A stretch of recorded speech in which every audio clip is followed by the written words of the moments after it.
we're back, baby. Horns up, talking Texas podcast. Fisher Desopoulos, the Quan Cosby, the Eric Metcalf. Get your horns up, cuz here we go. Those listening on ESPN 102.7, what up? Happy game day to those celebrating, which is all of us. For a long time on the podcast, I've been told to cool my jets, not to get ahead of myself, focus on the game at hand. Don't worry about Georgia down the road. But guess what? The weekend has finally come where we have an opportunity to get our revenge from the SEC championship last year and the beatdown we received at home at the hands of Kirby Smart and his boys on their home turf in Athens. Guys are healthy. Wingo practiced, Taft practiced, McDonald practiced. Arch is cooking, looking a lot better. Things are really moving in the right direction. But obviously, the two losses last year at the hands of Georgia, still have somewhat of a cloud over the team heading into Athens. How do you guys use that as fuel as former players? I don't know if you've been in that situation before where you've kind of had to get over the hump, so to speak, versus a team, but how do you guys use that as fuel in practice from a player standpoint, coach's standpoint, to really motivate these guys into getting in there and getting up for this game after what happened last year? For me, it can be a revenge thing. It's not about revenge because what happened last year happened. That season is over. Obviously it's going to be in the back of everyone's head who was there and who played that we lost those two games to Georgia and lost the SEC championship. But it's about the game Saturday, the game that's happening right now. You can't worry about that. We got to play good football Saturday to win this game. And that's so you can't really think about what happened in the past. I mean, like I said, it'll be in the back of people's mind, but when it's all said and done, it's about going out there and being the best Texas Longhorn football team that you can be on this day. And if you can do that, then I think we have a chance. They have a very good football team. They're going to run the ball. They're going to throw the ball to Zachariah Branch a lot and try to make plays. But I think our defense can limit that. I think we can go out there and just play good football. And if we do that and Sark calls a good game and everybody's on point, it's a game that we can win for sure. Mm-hmm. Q? No, and I take it to another level. I think Signetti said it best last week when they talked about him going into Penn State, and he says, this team has not played here. So I get it. Penn State hadn't won, or Indiana hadn't won in Penn State in however many years, but it's a new team. Ultimately, Quinn did his thing. Quinn has, unfortunately, 2 losses to Georgia, but Arch has none. And so where they're trending, they're back against the wall. They have to win this game, in my opinion. So play like it. Play with your hair, on fire. Not so much because of what's happened in the past. And truth be told, it's funny because I was thinking at one point, I was like, damn. I was like, is this kind of like a earlier years of Mac Brown versus Stoops? But it's not. Really, there's been a couple of games. There's been some crazy things that happened in them. One of them was the SEC championship. So no, I'm right there with you, man. Well, I rewatched the Vandy game last night. Yeah, I know I have issues, but I go, if we play, and we can say that a million times over, what I saw for 45 minutes, if that's what we see this game and however many more we're able to play, we're as dangerous and as good as our rankings were to start the season. So hopefully that's their mindset. They had 2 weeks to get healthy, and now they need to just go on the road, embrace being on the road, and execute. Mm-hmm. Yeah. I mean, Metcalf, you brought up Zachariah Branch, who's kind of a fun, objectively, wrinkle in that offense because they're a great running team, right? It's kind of strength versus strength on that side of the ball. They're one of the best rushing teams in the SEC on offense, and we're one of the best run defenses in the SEC on offense. But you have a guy like that who, I mean, both you guys played offensive skill positions. Speed is essential. How do you cover a guy like that? How do you game plan for a guy like that? And how do you mitigate him and really force Gunnar Stockton to beat you without Zachariah Branch?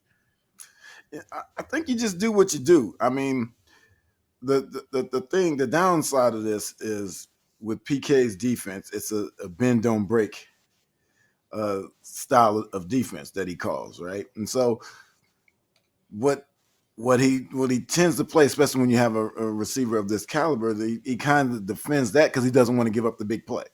So that's how he calls his defense, which to me becomes a problem in a game like this, because if you're trying to stop that and not give up the big play, that's when they're going to run the ball and try to run it down your throat.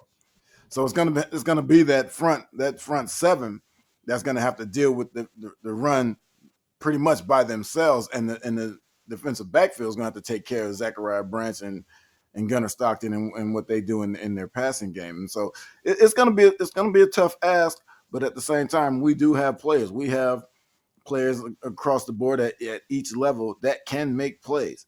And so when we're talking about their offense versus our defense, I think we have more players that our players are better at that level. But at the same time, they do a great job of getting Zachariah Branch the ball. They do a good job of running the ball when they need to. They do a good job of getting their tight ends in the passing game. And so those are things that we're going to have to pay attention to. And so while we're trying to play bend, don't break defense, we're still going to have to make some plays in order to win this game. I think it's a defensive play that can turn this game. Mm-hmm. Yeah, absolutely. I completely agree. And I want to take it to another. We've actually seen a pretty good receiver, Smith, at Ohio State. And so Zachariah is cool, but it would be really hard and tough for me to say that he's better than Jeremiah Smith. And we played him twice. The irony of it is we've held that dude to, getting out of the end zone. He hadn't scored a touchdown on us in 2 games, and he's one of the best in the country. He's probably going to end up being a top 5 pick when it comes down to it. So there's two levels to it. One, we've seen some really good receivers before. Do whatever you did versus him, because that helped.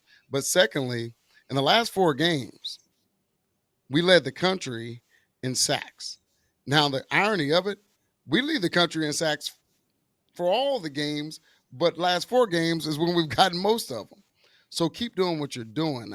You talk to any DB on the planet, the better your pass rush is. You get them, you win first and second down, get them in 3rd and 8, 3rd and 7, whatever that may be. Let Simmons, let Moore, let even Anthony Hill go on the edge.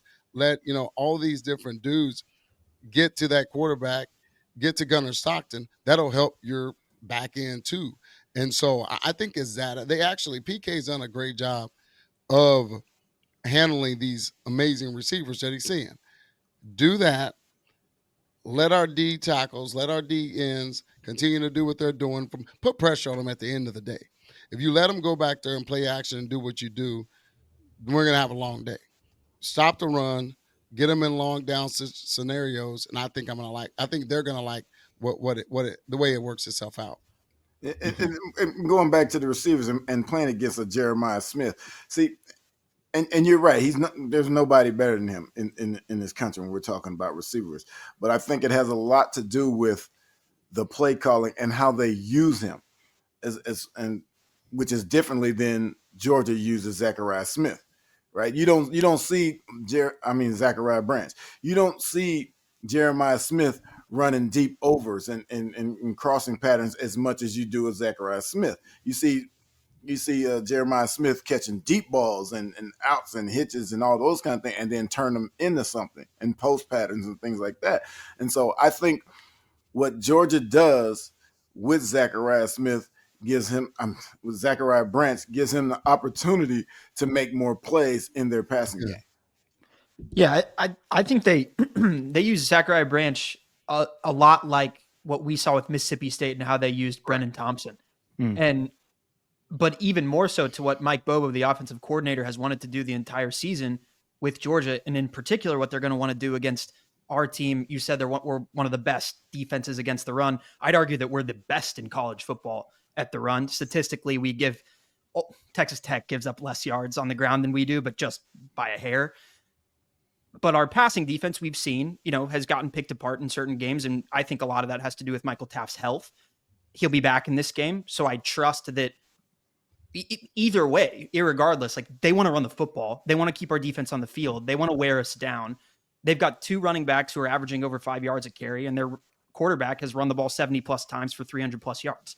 So it's not just, it's not one look. It's not like we're not Missouri. We're not the Missouri Tigers who give Ahmad Hardy the ball 20 plus times a game.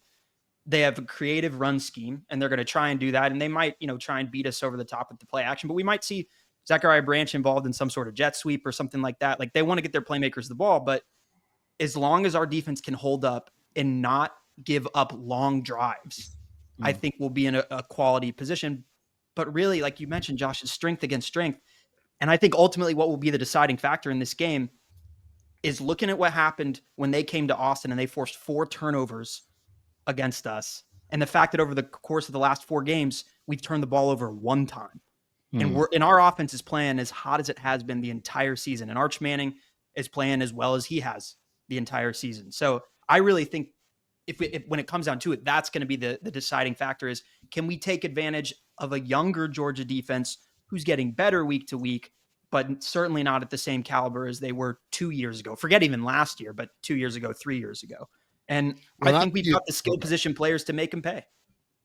I'm about to say, and I think you hit the nail on the head. At the end of the day, regardless of what their game plan is, they've started slow, even slower than us, maybe. Yeah. And if they start slow and we do what we've done on offense, the complementary football that we talked a lot about on the last podcast, we start fast, they start slow. It just changes the perspective. Regardless of what they want to do, I think they can't just hand it off, kind of do their thing and try to get the run game established, play that balanced offense. No, they're going to have to try to keep up, especially with the trends that we've seen. And so you do that, that's when those guys tee off and they're really, really dangerous. And you get holding penalties, you get, behind the chains, you get all the things that the complementary football can be for our defense. At the end of the day, strength on strength, we still have one of the best defenses in the country. And if the offense play that complementary ball, special teams, all the above, and we start fast, it only makes our defense that much more dangerous. Therefore, Kirby, offense coordinator, they have to just adjust to what's happening. And the most consistent piece of it, we talk about it all the time. There's a couple of things that travel on the road: run game and defense. The run game, we hope it works itself out in every way, form, or fashion. But our defense, for the most part, other than one weird anomaly of a game in Gainesville, it travels and it shows up. When we didn't do great at Kentucky, our defense showed up. Didn't do great at Mississippi, our defense showed up. So if that continues to do what it does, complement it with a great offense, like I said, I mean, we can be real dangerous if that happens.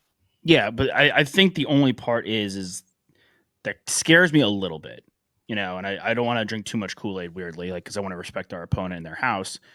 I agree with you guys. I agree with you guys. Like, I was watching that Florida game very closely, and while Georgia won, and obviously we lost to Florida early in the season, they didn't look dangerous. They didn't look dominant. I know they beat up on Mississippi State, but they were slow at points. They couldn't develop things at points, and they were down, and they had a tough time getting back into that one.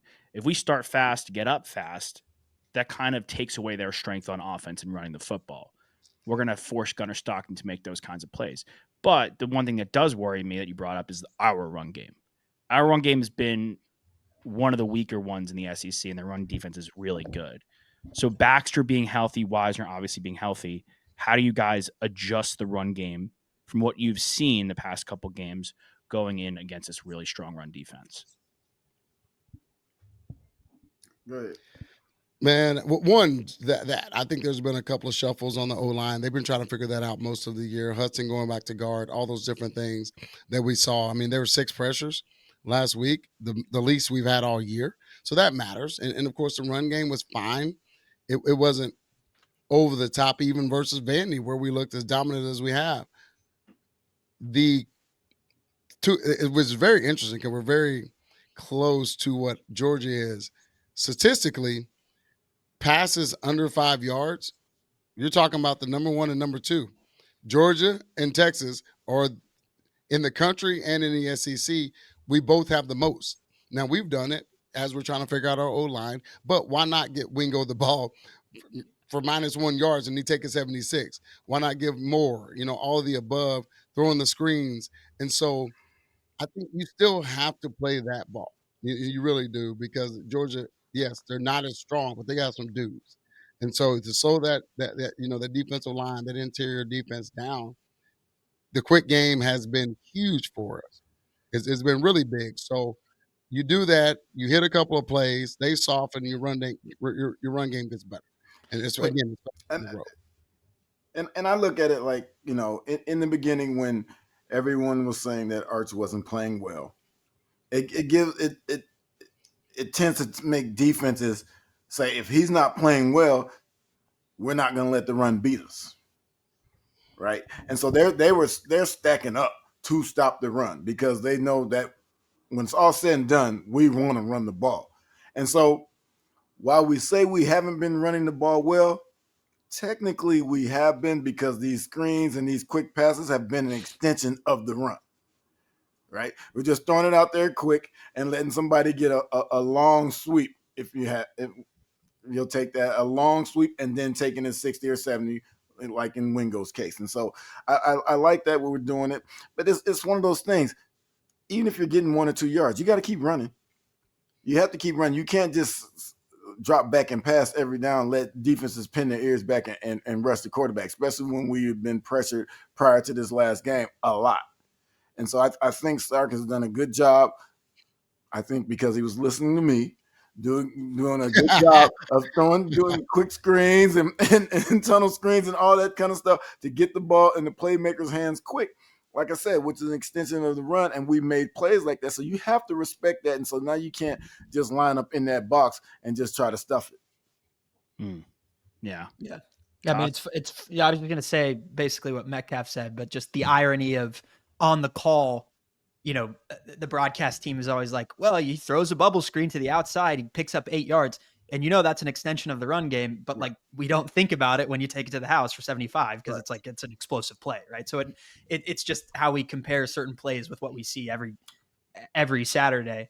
And that's going to open things up. And again, and we've been talking about this week in, week out, like our 2 backs that we rely on keep getting healthier and healthier, and I think that's even more important. And I thought that Wisner, I mean, I know we were at home. You expect to run the ball a little bit better at home.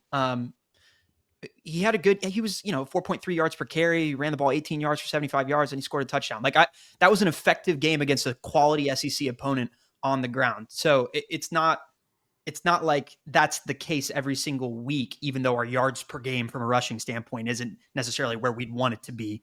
It's at like 130 or something like that, which, like you mentioned, is one of the lower yards per games in the SEC. But this is one of those games where it's like we're between the hedges. We're playing against Kirby Smart, who's one of the best coaches in college football. There's that factor too, right? It's another Sark test against Kirby, just as much as it is the guys on the field. I mentioned Mike Bobo earlier. Like, I don't know, Quan and Metcalf, if you guys have talked to many Georgia fans about them, but they could not be more hot and cold on their offensive coordinator. Yeah. Georgia fan. Like last year, they were calling for his head. Now this year, he's able to get things done with Gunnar Stockton. And we're talking about how they want to run the football, but I'll also say, like, Gunnar Stockton's an effective thrower of the football. Like, he's just a quality quarterback. He's one of the better quarterbacks in all of college football. Similar looks to what Diego Pavia showed us last week. The great thing was I hope, and knock on wood, we learned how to play with a lead, because if we do get a lead on the road, it's even harder to keep, right? Because any big play that they have, they're going to get momentum, and that crowd's going to be back in it. They've got a really good kicker in Peyton Woodring, who's a junior, who's 12 for 13. He's hit one from 53. He hasn't missed an extra point. Like, the kickers are going to matter in this game. I think they're both going to be incredibly important. And it's a heavyweight bout. And the one I'm interested to get all 3 of y'all's opinions on some of the things that have been circulating, big picture, like macro college football playoff talk. The biggest story this week has been, well, Texas could be a 9-3 team and still get to the college football playoff. And I'm like, oh, I hate that this is the conversation right now. Like, can we just please, like, everybody pay attention to what has to happen, which is the biggest game in all of college football in Athens? Like, can we just focus on that? Because I just don't like sometimes how the conversation just gets pushed down the road. And it's like, let these guys play. Like, whatever you're talking about with Texas playing A&M and Georgia, like, you'll get the answer, because we play Georgia on Saturday. Yeah, and that's why rankings don't matter at this point, especially for teams like us, because we have to win games. Right. And so that will determine everything in the end. So we don't need to worry about if we're going to make the playoffs after the season. We need to worry about what's going to happen on Saturday. And like you said, Georgia offers a big challenge playing like in Athens, where they're going to be loud and we're going to try to quiet them down by whooping their tail. And if we can do that, then it'll make it a lot easier. I think it'll be a lot calmer for folks, not only in the media, but fans and the team itself as well, because these guys know that they can play football. They know that to this point, they haven't played a complete football game yet. Right? They know that.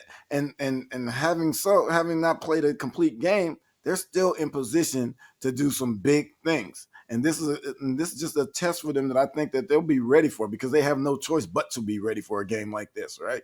And Sark has to be on his best games. Arch has to be on his. The defense has to be on theirs, and I think the line definitely has to be. Desmond Howard texted me the other day. He says, "Can you guys win this game?" I said, yes, but we must stop the run and protect. If we can do that, I think we got a great chance of winning this game. Mm-hmm. Well, and I'll take that to another level. The games we lost last year, we didn't have Arch's legs. Quinn's great. Quinn had a great career. He did his thing for UT. But those two games, that pass rush, especially when we got down, right? And then Quinn comes in the SEC championship and we get a little lead. And then Stockton comes in after Beck goes out, and it was a spark and all that different stuff. So there's so many different factors, but that's the piece of it. We're talking about the run game. Well, I think, and I remember even when I rewatched that game, I go, they really were protecting Arch. He had just come off a concussion. He didn't really run like he did. I don't know that there was maybe one, maybe two actually scheduled run from a quarterback standpoint. Arch is healthy. Everything's on the table, including his legs. So where Quinn didn't have Arch's running ability, that can be a huge factor in this game. Now, vice versa, Stockton too. We saw that in the SEC championship. But yeah, the protection piece, running the ball is not just Baxter and Wisner being back. It's Arch being able to use his legs in those timely, like a Pavia, like the other dudes, in those timely manners where some does break down, shake somebody and run for 15 because they're going to be chasing Wingo down the field. So it's all those different deals that I think could factor in and certainly play a role in why we can be successful in this game. But yes, even in that, the schedule stuff, protecting different things like that, being ahead of the chains, all of that will factor in, because like us, you get behind the chains and you're 3rd and 10, 11 or whatever. They got some dudes that'll fire off that line too. So it really is. Football is not perfect, and we don't need to play a perfect game to beat them, truth be told. But playing complimentary ball, taking care of business, like we've now seen it. There was a time we were worried after the Kentucky game. We're like, "Ooh, man, I'm not sure."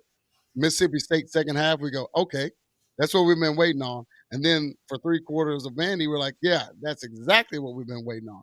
And so the trend we're seeing in this process, you take another step, a bye week, and you build on it. It truly can. Yes, to Metcalf's point and what Desmond Howard was asking, yeah, we can win this damn game. Certainly can. And quite frankly, on paper, we should. But the talking heads, the reason they're talking about 9-3 and all of that is because ESPN. I do it all the time. I go on the ESPN app, I hit that button, the probability. A&M at one point was like 76%. Now it's like 59. It's going down because they're playing better. They're going to do their thing. It's fun. Our fans also get fired up about it, if we're being honest about it, and they get eyeballs. But no, we have to show up. And last but not least, we have to show up on the road. We played 10 times better in DKR than we have on the road this year.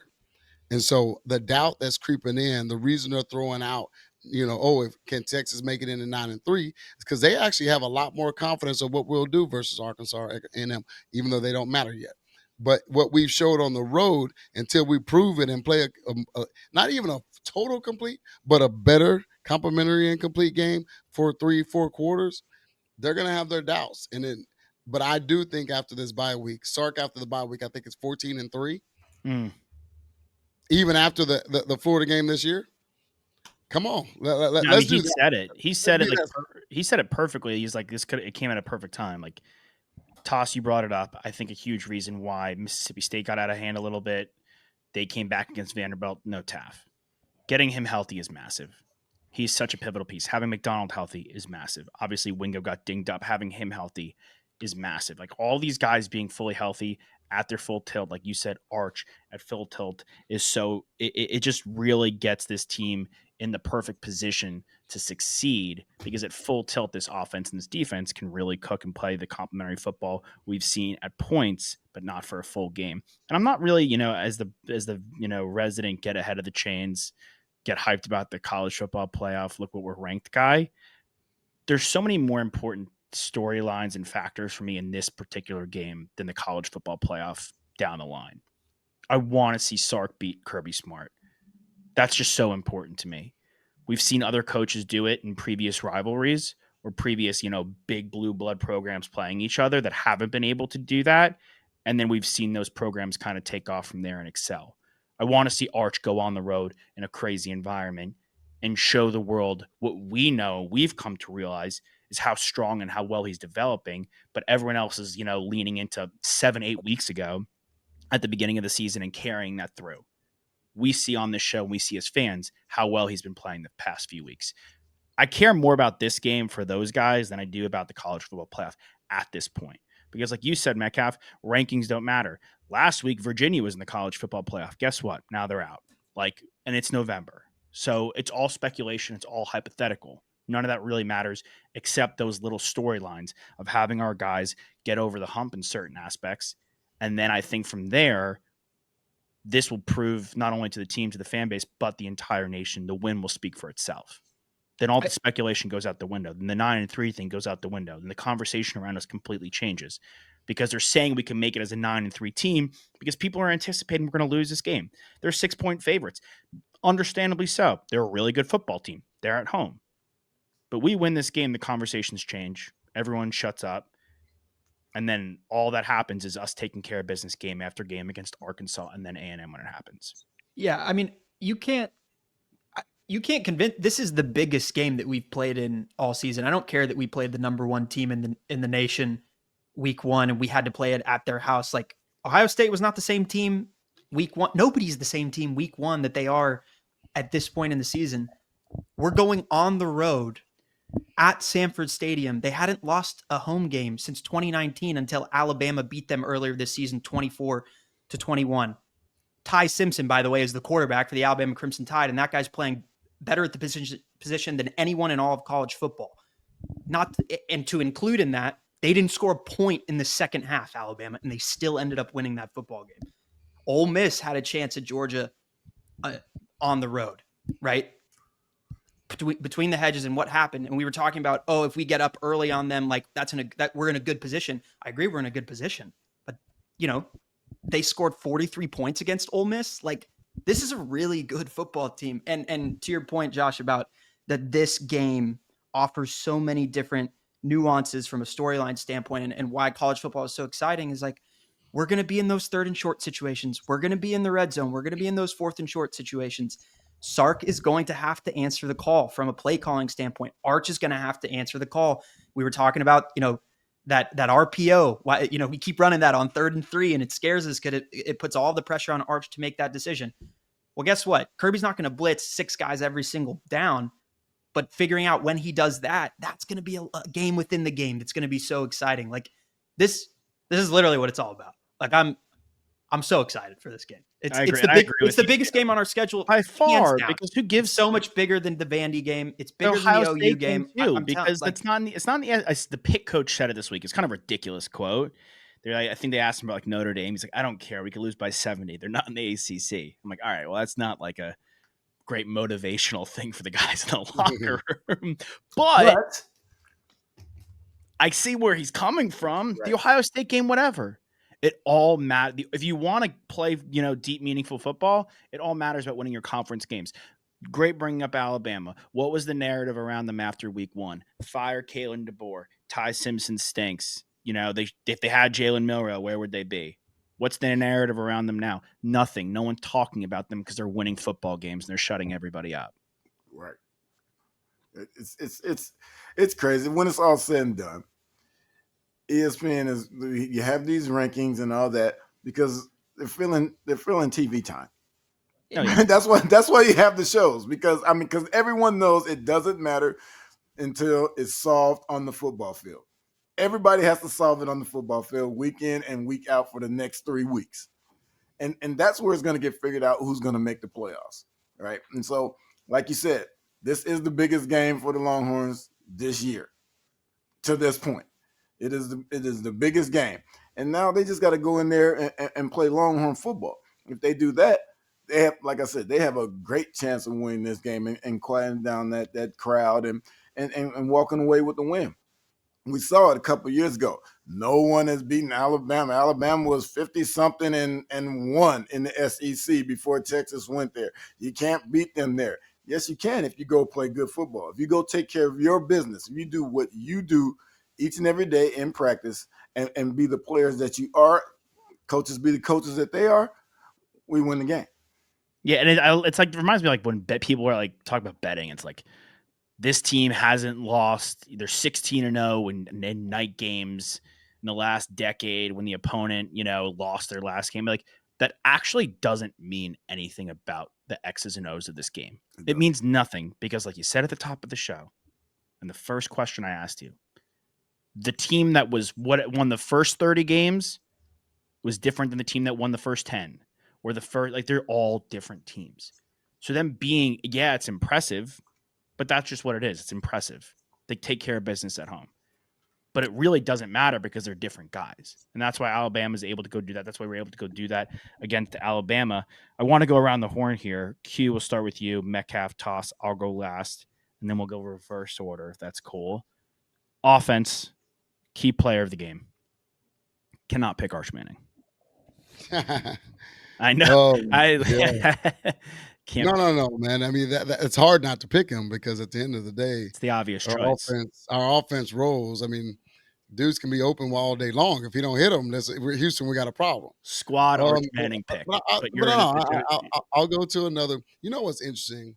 You got Wingo. He had what I looked to be, and again, I don't have the official report, but after rewatching the game, looked like he dislocated his finger, and the fact that he's playing this week tells me that. I think it's DeAndre Moore. I think it's Moore, dude. Come on. I'll tell yours. I'm going to do it because you go back to Moore, who scored a touchdown in the SEC championship right over the middle. He balled out. And then you saw, really they're going to have their eyes on Wingo, as they should. But Moore is a beast. He really is. He's open a lot more than he's not. And Arch, seeing him for what he is, him being in the middle, the easier throw, and taking care of business like we know Moore can, that's who I think it is. I've been thinking about it this week. It's funny because I didn't know you were going to ask that. But I was like, man, this is a game where Moore can truly eat, keep you ahead of the chains, have the explosive plays, catch one for 8 and take it 60 like Wingo has, because Kirby, a defensive-minded dude, he's going to be all over it. And so I really do think, getting him the ball, he has 8-9 catches, and he just eats. I think our offense is going to follow suit and soften everything up, and it's going to be that kind of perspective we need because we've seen it. We saw it with Golden. With Matthew, I mean, how many plays did he make in the SEC championship in last year? And he's a very similar player that's really hard to cover, and as good as that defense is, their secondary is not what they were. So D Moore can exploit what that is and have a hell of a game. I want Arch. I'm glad you didn't know I was going to ask that question. I thought I was becoming a pretty predictable host. Please let me have Arch. Can I please have him? Please. Can I before the reason better be damn good. Go ahead. I just want to add into what Quan said. In the SEC championship last year, Matthew Golden and DeAndre Moore combined for 17 receptions and 276 yards. Exactly. Like they ate in that game. They really kept us in it. And Quinn had 2 interceptions in that game. And I feel like that's the key to what I was talking about with the 3rd and 3 situation. If it's DeAndre Moore, and we know he's getting the ball, and we know he's always open, that solves our problem. But I'll just also throw in Ryan Wingo went 1 for 6 in that game. So 1 reception, 6 yards. if there's a time for you to step up, stake your claim on the wide receiver position in college football, like make a D. Moore moment can make here some for money yourself. this week. Oh, They yeah. both can. They both All can. right. All right, Yeah. Metcalf, go. All right, Okay. Metcalf. Let's see 2-1. What do you got? I'm going Jack Andrews. Mm. I'm going with the life jacket because when they're going to be trying to cover Wingo and they're going to be trying to take the more out of the game, and so I looked for him, Jack Andrews, to be across the middle, catching some balls in the zones and everything, and making plays and being that safety belt that Arch will need on third and short, or even third and long to medium. Medium to long. I think he's going to be the guy who's going to rescue him in the passing game. Mm-hmm. Yeah, I think both those guys are incredibly important. I think we've been itching for more of a breakout because we know what the talent of Jack is. Right. I think he's had some really good moments, and they have a good linebacker in C.J. Allen. But I think with all the attention our receivers are going to need, he has a chance to really shine here. I like that pick a lot. T-Dot? Yeah. By the way, he's not just good. He's great. He's going to be a top 40 pick for sure. He's awesome. This was the guy who was the MVP, I think collectively for all of us after week 1. And we were all like, I don't know who to pick except this guy. And I think he's going to need to show up on the road in Athens. And I'm talking about our punter, Jack Bowmeister. We are going to need to win the field position game. No. I want to hear you, but We're not giving you that one. Yeah, I got to do it. No, you don't. Okay, fine. Give me field the position will matter, but damn, I hope he's not the MVP. I hope we don't need him a lot. But he only has to be the MVP on one punt. That's it. That's all we need. All of a sudden, they're backed into their own end zone. Gunner tries to force the throw to Zachariah Branch on the outside. Pick 6. We're up 4. I like this vision. Hey, right. No, but I really do. I'll combine him with Shipley. Those two guys, I think, are going to. There's a reason why we went and got him in the portal. Those two guys will have at least one opportunity for Bowmeister. Look, Arch is a young player.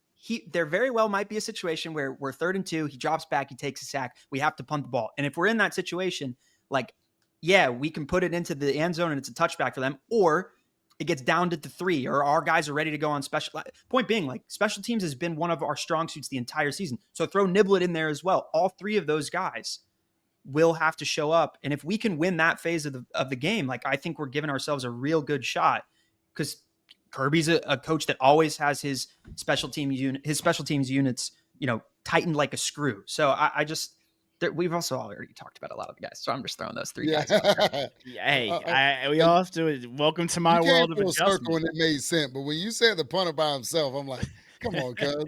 No, I just wanted to remind ourselves that week 1 we were all kind of I don't know what went well on offense, but man, our punter looked good. Man. Look how far we've come. I'll take. I forget who one of us does this, but I'll take a page out of their book. I'm gonna go the interior of the offensive line. I'm gonna go Hudson, Robertson, and Campbell. I think all guys had a strong game, and we mentioned C.J. Allen, Christian Miller, also their interior defensive lineman, another stud they have there. And they're going to be tasked with keeping that pocket clean for Arch and obviously getting the run game going. And they're starting to find the groove on the interior of those 3 guys. We know what Baker is becoming. That's kind of an unheralded story for us right now. Obviously, Goosby's a stalwart. Campbell, the veteran guy, he's been pretty consistent all season. But Robertson and Hudson in this offensive line group that we now have been pretty strong and growing together. So I want those guys to really jump out and shine. So that's my offense. Defensively, look, we know who our studs are, and we know that they know who our studs are. So I think it's going to be on the other guys to really perform. But I feel that one stud that doesn't get enough love is Malik Muhammad. And I think he's one of the best corners in the entire nation. And I don't think it's even worse than Jade, because I feel like Jade was so good, didn't get enough flowers, obviously an award winner. But I feel like Malik Muhammad, when he steps in that field and he locks in, there are a few corners, if any, that are better than him right now in the SEC, maybe all of college football. The guy's been pretty excellent all season when he's playing at his best. So he has a real opportunity to make a guy like Zachariah Branch, whoever he's on, to really X them out of the game. And so he's my X factor on the defensive side of the football. Okay, is it me? Am I going second You're now? up. You're up, Bots. Yeah, I think Last. again, you mentioned it, Josh. Like they know who our go-to guys are. They know who the leaders on our defense are. I think a guy that we didn't mention that Georgia is utilizing in the offense is Delp, their tight end, who's a good playmaker. Our linebackers that are not named Anthony Hill are going to have a big game. So when you talk about LaFau, you're talking about Ty Anthony Smith. Those two guys are going to have their best games of the season, whether it's covering the running backs out of the backfield, cleanly tackling to making sure that their running backs don't get to the next level. I think, that's one thing, a second level of our defense. And I have the utmost trust in Anthony Hill. He's going to make plays. Like we know that. But those two guys are going to have to step up in this game, make things easier. Yep. Mm-hmm. Metcalf? Mitty? I'm gonna go with who I said would be our defensive player from the start, and he's back now, and that's Taff.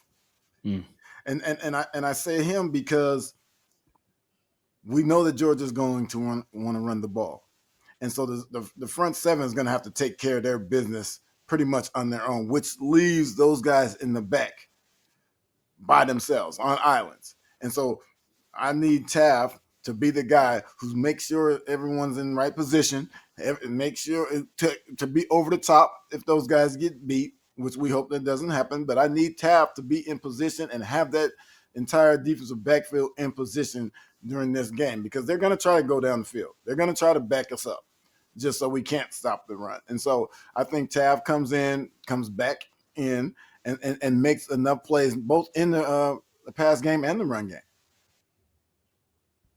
Absolutely. Man, you know what? I like that. You know what? It's funny because it's easy to pick Colin Simmons, and I think he's going to have a day.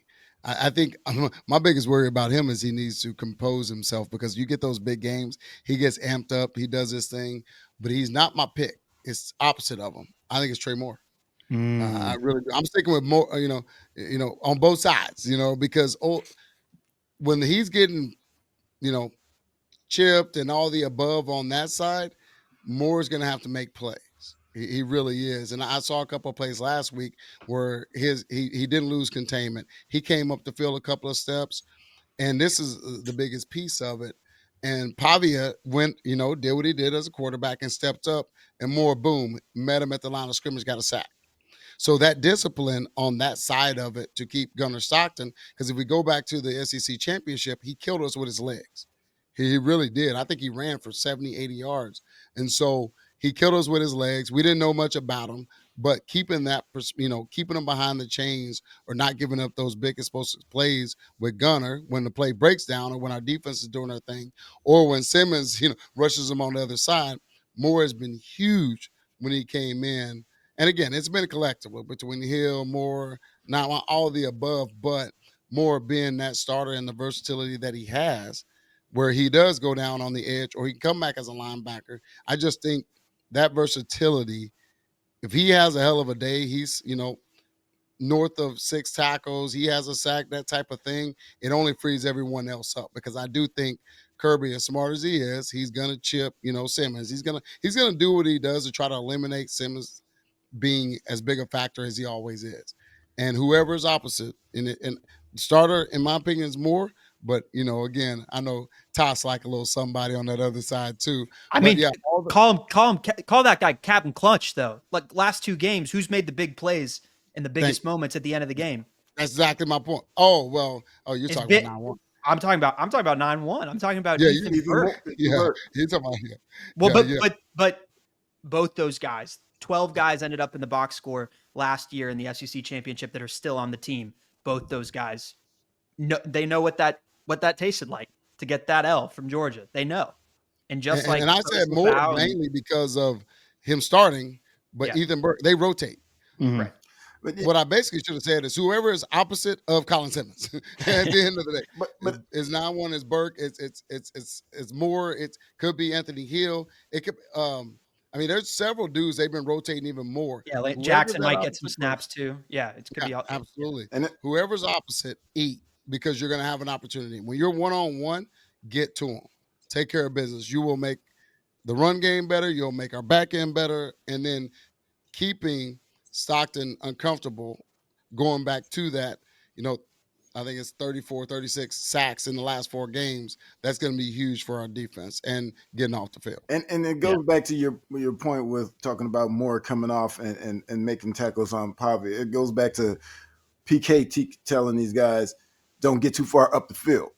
Because if you get too far up the field, that's when you create lanes. You got to keep the integrity of the rush down, right? And so when you can do that, it forces him to stay in the pocket and not run and not get the 60 or 70 yards he had in the game last year, and you can fall off and get him. And so it's gonna be one of those situations where it's all about the entire defense. But at certain points, certain guys are just gonna have to step up and make plays. Guys that we don't expect to make plays are going to have to make plays in a game like this. Brad Spence, he's a guy for the transfer from Arkansas. He's come on pretty nicely. Yeah, I mean it's gonna take everybody. Metcalf, Quan, Tass, I'll go last. Everyone's favorite. I think you were the closest last time we did this, so you get first crack at it. Score prediction. Did we do it 2 games ago or last game? 2 games. We didn't do it last. We had a bye. We had a bye. Oh yeah. No. I'm talking. We did it for Vandy. Yeah, we did it for Vandy. And I said 31-17, which it could have very well been very close to that, but we had a letdown at the end, and so this game, I think the defenses are going to play tough. I think it's going to be a close game, but I'm going us, of course, and I'm going to go and I'm going to go 27-23. What's the over-under? What's the over-under? 48.5. Okay. I'm with that. Man, you kind of took mine. It's funny we're on the same page because I'm with that. But I'm going to give our defense a little more because I don't think they're going to let up. I think they're going to be fired up. And I think it's going to be us. I think we're going to start faster because I know what Sark typically does after those bye weeks. He draws up some stuff after those bye weeks. So I'm looking for us to land those and take care of business. But even then, I give Georgia their respect. I'm going 27-17. I'm going to knock off 5 points on their offense because I think we're going to do our thing, and defense is going to take care of business. Our punter's going to, get them down at the 5, and they're not going to score on our defense. I really think it's funny because the irony of what you're talking about, Metcalf, is we won last game, and we were, as fans, we were a little annoyed that they came back, but that was weird because that's a growth moment. I really think in these 2 weeks, there was an opportunity for the coaches to say, don't let this happen. We need to keep it. They're growing every day, right? Young team. And that was a growth moment. And I think they're going to grow in our defense especially. And I think they're going to take care of business knowing what Georgia usually do in the second half. And they're going to be even more alert. So I go 27-17, Longhorns, as they say, shocked, which, again, we feel like they can win. But the talking heads not giving us much of a chance, and I hope we use that as fuel to our fire to go take care of business. Mm-hmm. T-Dot. Okay, I'm just gonna go with my original thing, the score that popped into my head. There's no changing after I hear what Metcalf says and what I hear what Quan says. My initial thought is just 1 point off of Metcalf's. 26-23, Longhorns win. Now this all ties back. My impact player on offense. How they get 26? Well, let me tell you, Quan. We score 3 touchdowns, we kick a field goal, and we have a safety after we pinned them on their own 5. And who gets after it? Hey, Tass is next going to do an NIL deal with our punter because he is all right. Hey, yo, dinner on me. If we get a safety, if the punter pins him, we get a safety. I got dinner. For sure. Bro, we get a safety. Our text is gonna blow up. Right. Right. Yeah, 100%. It's what popped into my head. Well, initially, I figured out the math and what the play that needed to happen after the fact, but I was just like, it's a Texas-Georgia game. These games are just weird. They're kind of like there's some gross moments. It takes gritty play from both teams. Like we saw that. We had that weird comeback right in the second half after they came out to that hot start in Austin and embarrassed us in our own home. And then in the SEC championship, like that game went to overtime. Hey, look. It was anything can happen. But and there's other ways you can get 26 points. I'm about to say, I was thinking of block punt. You can score 3 touchdowns, miss an extra point, score a fourth touchdown, and go for 2. Yep. So I got this. I got it. I got the math. I got the math. We want to. I'm just telling you, there's other ways that it can conversion. happen, but the score is going to be 27-23. Two touchdowns, and then I believe field goals. 4 field goals. Yeah, I mean, did I not say that Shipley's going to have a good day? I said it. You did. You get there. If again, win, maybe win. I don't care. Yeah, I will say. I gotta look. I'm gonna pick us, but I think their defense is good. I respect Kirby Smart more than any other coach right now in college football. I really gotta say it. I think it's gonna be a tight one. I'm gonna be boring, and I hope I'm wrong, but I'm gonna say 17-13 us. I think the defense has come to play. I hope the defense has come to play. You just didn't want to put a 2 there. You want to put 1s there, right? Well, I wanted to get creative, but I'll close out. I really like the growth moment comment you made, Q. Look at the last 3 games. Nail biter on the road in a game that we thought we were going to smack them. Fine. We come all the way rip roaring back when, we talked about the ESPN percentage to do whatnot. We were probably God knows what percent to win the Mississippi State game at a certain point. Oh, we were 1% chance. Exactly. It's pretty better chance of the 4 of us going to the moon tomorrow to win the game. I don't know. We won that. And then we're dominating and they come back, but we bend, don't break. So I feel like the trajectory and the growth is kind of following a similar pattern on this team to where I'm not saying we're going to dominate, but I'm saying we're in a position where we don't make a lot of mistakes. We don't shoot ourselves in the foot. We don't get behind too much. We don't cough up a lead, where we win a nice, clean, competitive game. I think that's the trajectory of the last 3 games. Can I add to that? We've said a couple, and I know I have, culture game. That was a culture game. Mm-hmm. You know what?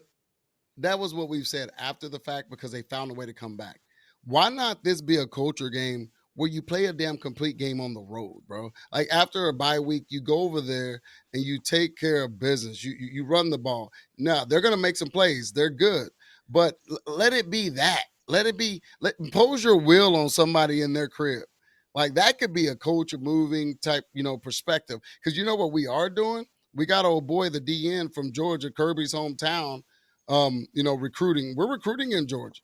There's going to be an insane amount of recruits there. Show them what's up. I mean, have that mindset. Have that chip on your shoulder going to, even though the last couple of champions have been Big Ten, Michigan, Ohio State. Georgia is still in that mix as far as the standard because their coach has 2. Georgia has 2 in the last, 5-6 years or whatever. Let it be that level of a culture.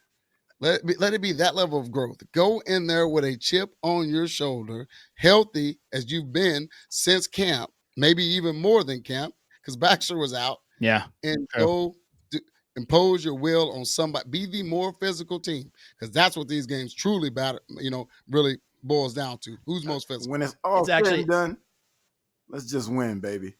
Yeah. And we want to be right about the score, but who gives a damn?